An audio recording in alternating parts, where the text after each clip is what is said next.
मी अत्यंत जबाबदारीने एक माहिती देईन। एनसीपीसीआर नावाची लहान मुलांच्या संरक्षणासाठी बनवलेला आयोग आहे। एनसीपीसीआर कडे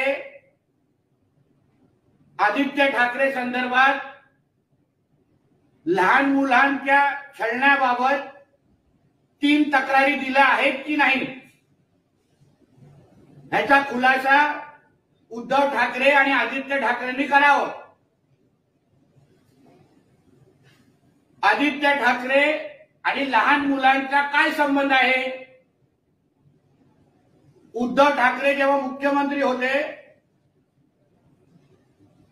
तेव्हा आदित्य ठाकरे आणि लहान मुलांसंदर्भातल्या 3 केसेस त्यांनी दाबल्या।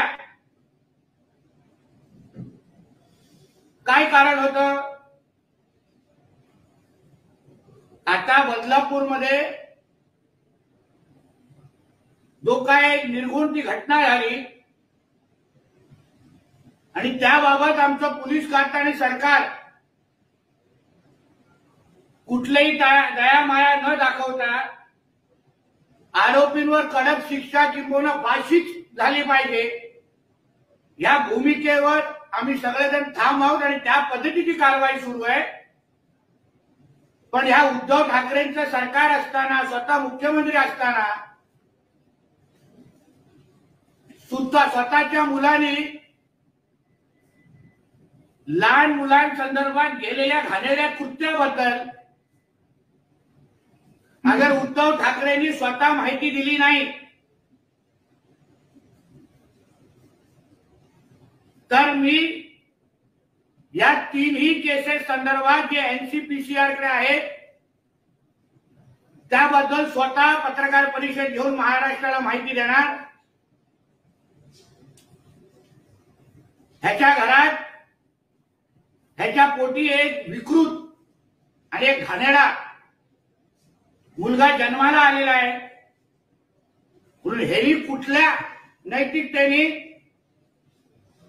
हे लोक त्या चिमुकल्या मुलींच्या बलात्काराच्या घटनेचं राजकारण जे करतायत, तुमच्या स्वतःच्या घरातल्या मुलाला पहिला आवरा,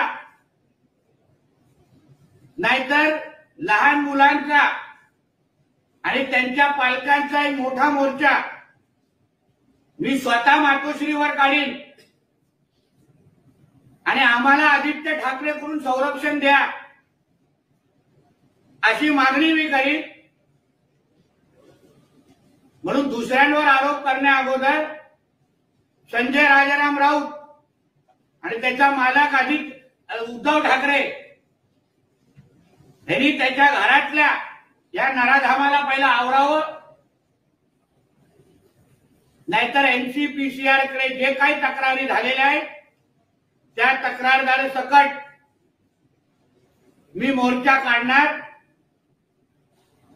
तुम्हाला आठवत असेल आरे कॉलनीच्या आरे संदर्भात एक आंदोलन झालेलं, त्या आंदोलनामध्ये लहान मुलं होती, मग त्यानंतर केस दाखल केली गेली। ती केस उद्धव ठाकरेंनी का दाबली? पोलिसांवर का दबाव टाकला? आयोगावर का दबाव टाकला? या सगळ्याची माहिती उद्धव ठाकरे आणि संजय राजाराम राऊतनी द्यावी, नाहीतर मातोश्रीवर काढलेल्या मोर्चाला उत्तर देण्याची तयारी ठेवावी। धन्यवाद।